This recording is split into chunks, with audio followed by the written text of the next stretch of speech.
আজকে 6ই আগস্ট, দেশ স্বাধীন হওয়ার প্রথম দিন। আমি ইকবাল লিটু প্রবাস ওয়ার্ল্ডের পক্ষ হতে আপনাদেরকে জানাই স্বাগত।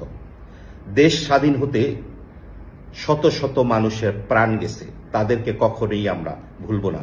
এই মুক্তিযোদ্ধাদের কখনোই আমরা ভুলব না।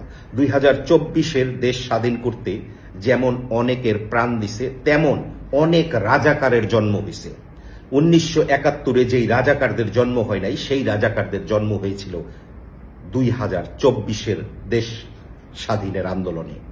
দেশ স্বাধীনের আন্দোলনে ছাত্ররা যে আন্দোলনের ডাক দিয়েছে, সেই আন্দোলনে বেশ কিছু রাজাকার প্রবাসে কিংবা দেশে, যারা অনলাইনে অফলাইনে ছাত্র আন্দোলনের বিরোধিতা করছে, যারা ছাত্র আন্দোলনের জন্য প্রবাস থেকে কাজ করতে চাচ্ছে, তাদের নিয়েও এই রাজাকাররা বিভিন্নভাবে প্রোপাগান্ডা করছে, বিরোধিতা করছে।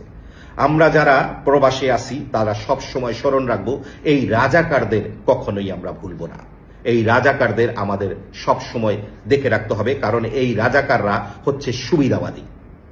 এরা আবার পুনরায় আমাদের সাথে মিশতে আসবে, কারণ এরা এখন সুবিধা ভোগ করার জন্য আসবে।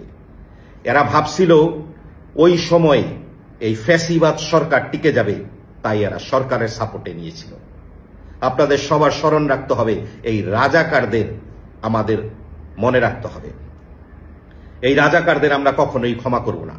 যেই রাজাকাররা অনলাইন এবং অফলাইনে আমাদের বিরোধিতা করছিল, যে ছাত্র আন্দোলন নিয়ে বিরোধিতা করছিল, শত শত মানুষ ছাত্র আন্দোলনে মারা গেছে, কিন্তু এই রাজাকাররা বিদেশের মাটিতে বিভিন্নভাবে ভিডিও তৈরি করে বিভিন্নভাবে বিভিন্ন পোস্ট দিয়া মানুষরে হয়রানি করছে।